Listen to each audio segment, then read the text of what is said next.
8 break points faced, 8 break points saved. Coco Gauff didn't just win her fourth round match at the Cincinnati Open. She locked the door completely and never let Marie Bouzková find the key. 6-3, 6-2.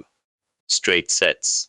A confident, controlled performance that looked nothing like the up and down battle she'd needed to survive one round earlier. And with the US Open 2 weeks away, the timing of this kind of performance matters as much as the result itself. Here's what I want to break down today: how this match unfolded and why the breakpoint stat is the number that tells the real story, what the double faults reveal about a persistent issue in her game, why her ace production and first serve numbers matter more than they might seem, and what a quarterfinal against Marta Kostyuk sets up heading into the final stretch before Flushing Meadows. Stay with me. Let's start with the context, because this wasn't a routine week for Gauff heading into Wednesday's match. Her third round performance had been genuinely up and down, the kind of match that raises small questions heading into the next round about whether a player's rhythm is fully there. Wednesday answered those questions completely. From the opening exchanges, Gauff showcased what's consistently been the best part of her game: aggressive, controlled baseline tennis backed by a return game that consistently puts opponents under pressure before they can settle into any kind of rhythm.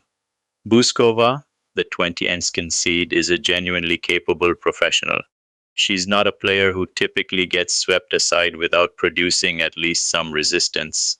And across this entire match, Gauff gave her almost none of it. Here's the stat that tells the complete story of this performance.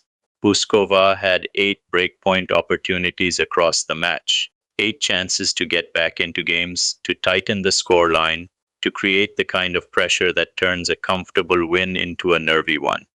Gauff saved every single one of them. Wait, because that number deserves more context than just being an impressive statistic. Squashing 8 separate breakpoint chances across a 2-set match means Gauff was serving under genuine pressure repeatedly throughout this contest, and she found the answer every single time. That's not luck. That's not a player getting through on a day where her opponent simply couldn't convert good opportunities. That's composure under repeated pressure, match after match, game after game, for a player heading into the defense of a Grand Slam title in a matter of weeks. That kind of return under pressure is exactly the form you want to be building, not just winning matches. Winning the specific moments inside those matches that decide whether a set stays comfortable or turns into a battle. Here's what I actually think about the timing of this performance. It came the round after an up and down match. That sequence, a shaky performance followed immediately by one of the cleanest defensive showings of the tournament, is exactly the kind of response you want to see from a player building toward the most important stretch of her season. It shows she can absorb a difficult day and respond with immediate correction rather than letting one shaky match spiral into a pattern. Now let's talk about the double faults. Because 6 double faults in a straight sets win is not a small number, and it reflects an issue that has followed Gauff's game for a meaningful stretch of her career. Her service struggles have been a consistent talking point across multiple seasons now. The serve has never been the elite weapon that some of her rivals possess, and the double fault numbers on difficult days have sometimes been the specific detail that opens the door for opponents who otherwise wouldn't threaten her. Here's what I actually think about 6 double faults inside a win this comfortable. On one hand, it's a reminder that the underlying issue hasn't disappeared. The mechanics or the mental pattern that produces those double faults at inopportune moments are still present in her game, even during a performance where she was otherwise dominant.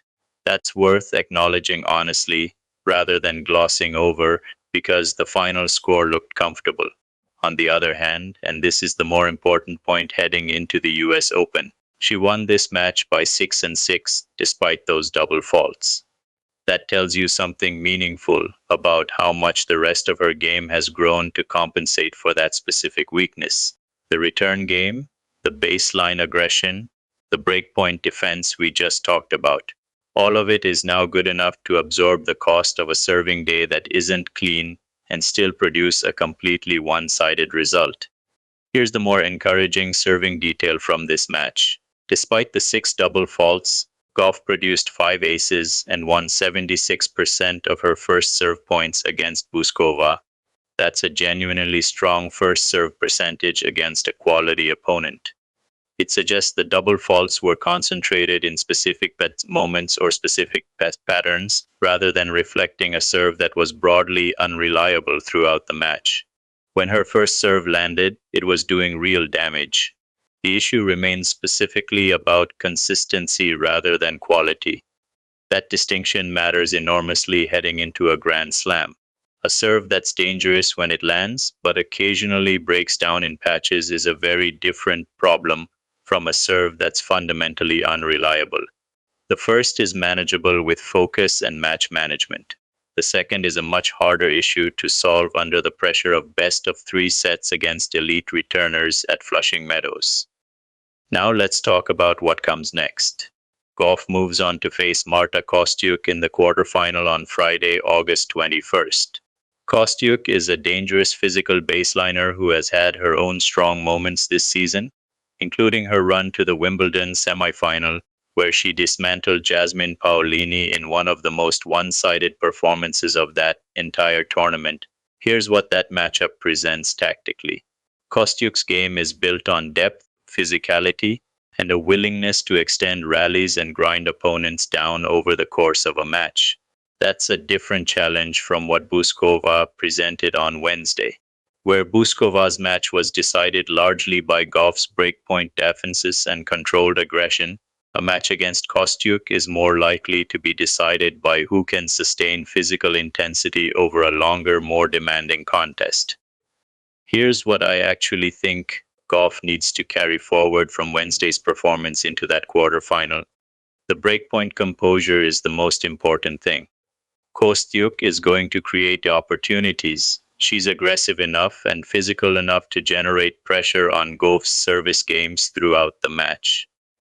Whether Gauff can replicate the 8-4-8 breakpoint defense from Wednesday against a tougher, more sustained challenge will likely determine the outcome. Here's the bigger picture for Gauff heading into the US Open. Cincinnati has historically functioned as the most important hardcore tune-up before Flushing Meadows, and how a player performs here often signals what to expect at the final major of the season.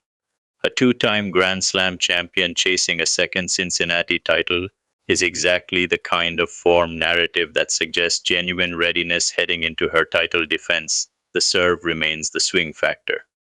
6 double faults inside a dominant win is a pattern worth monitoring rather than dismissing, particularly against opponents at the US Open who will have specifically prepared to exploit exactly that vulnerability. But the surrounding game, the return, the baseline aggression, the composure under breakpoint pressure, is clearly deep enough right now to compensate for those lapses against most of the field. Whether that compensation holds up against the very best players in the draw at Flushing Meadows is the question this Cincinnati run is quietly answering, one match at a time. This is tennis IQ.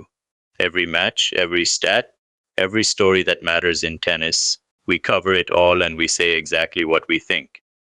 Do you think Coco Gauff's serve holds up well enough at the US Open to defend her title? Or does it become the exact weakness that costs her in a big moment?